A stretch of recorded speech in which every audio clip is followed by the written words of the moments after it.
Sa video natin ngayon mga maestro ay pag-usapan pa rin natin itong DepEd PBB 2023. Ayan, so nakakita naman po ninyo sa ating pong screen, sa ating pong thumbnail, nakalagay dyan, TDC o Teachers Dignity Coalition sumulat muli sa DBM para nga po dito sa ating PBB 2023. Ayan, so syempre, walang sawang nag-follow up ang Teachers Dignity Coalition sa panguna po ng kanilang chairman si Sir Benjo Basas patungkol nga po dito sa ating DepEd PBB 2023. Ayan, so ngayon po muli po silang sumulat kasi kung maalala po ninyo ay nagkaroon na po ng review ang DBM patungkol nga po dito sa ating PBB 2023 nitong mga nakaraang linggo, pero until now ay wala pa po silang final na result kung tayo ba ay muling magiging eligible dito sa ating PBB 2023. Kasi as of now po, ang status po ng DepEd is still hindi po tayo eligible. Kaya nga po nagkakaroon or nag-apila, naggawa ng sulat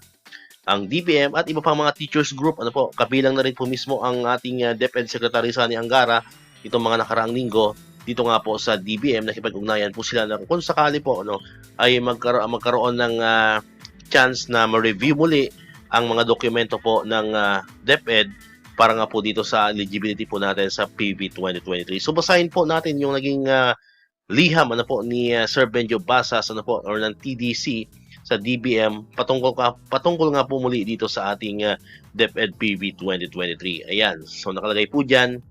By the way, credits po sa official Facebook page ni Sir Benjo Basas. Sa kanya po natin kinuha itong letter na binabasa po natin ngayon, or itong screenshot po ng letter na ginawa po ng TDC dito nga para po nga sa DBM. Ayan, so credits po, hindi po natin ito pag-aari, ito po ay pag-aari ni Sir Benjo Basas at ang Teachers Dignity Coalition. Alright, so nakalagay dyan May 30, 2025. Ayan, so kahapon po yan mga maestro.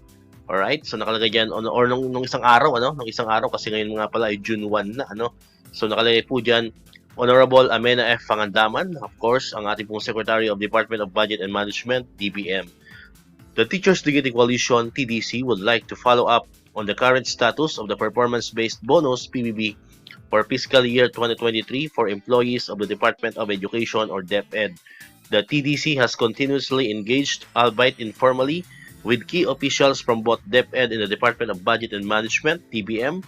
We were informed that the initial assessment conducted by the Executive Order No. 61 Technical Working Group or EO61 TWG has deemed DepEd ineligible for the grant of said PBB. However, we also understand that this determination is not yet final and remains appealable. On April 28, 2025, we wrote a letter to your office to formally seek an update, specifically on the appeal made by the DepEd. In the response issued by Honorable Undersecretary Goddess Hope Oliveran, it was confirmed that indeed the appropriate bodies are currently conducting a reassessment of DepEd's accomplishments for fiscal year 2023, which will determine the agency's final eligibility assessment or FEA. We wish to reiterate the significance of this incentive to our teachers and education personnel. The PBB, while modest, represents one of the few monetary incentives available to public school teachers. It serves as a source of motivation and recognition for the hard work that teachers perform under often difficult conditions. Thus, the prolonged uncertainty surrounding its status causes frustration and further demoralizes our already overburdened teachers. We also take this opportunity to express our support for the simplification of the current performance evaluation mechanisms. TDC has consistently advocated for the restoration or adaptation of the old performance appraisal system for teachers or PAST, which was more straightforward, objective, and reflective of actual teaching performance. We believe that the continued reliance on the Results-Based Performance Management System or RPMS and now the Transitional Performance Management and Evaluation System or PMES has complicated what should be a fair and transparent process. Worse, it has led to an undue burden and even exploitation, as teachers are often required to produce excessive or irrelevant documentation just to secure a favorable rating. Incentives as the PBB to a performance rating system that is cumbersome, subjective, and unrealistic does not serve the best interests of the teachers. It is our position that no incentive should be withheld based on such flawed system. In view of the foregoing, respectfully respectfully request meeting with you at your earliest convenience to discuss this urgent matter. In addition to the PBB, we also like to raise the following concerns. First, the status of the 7,000 medical allowance. Second, the fund allocation for several Magna Carta provisions. And third, substitute for maternity leave. Fourth, new performance rating system and performance-based incentive and other important matters. Alright, so yan po, no?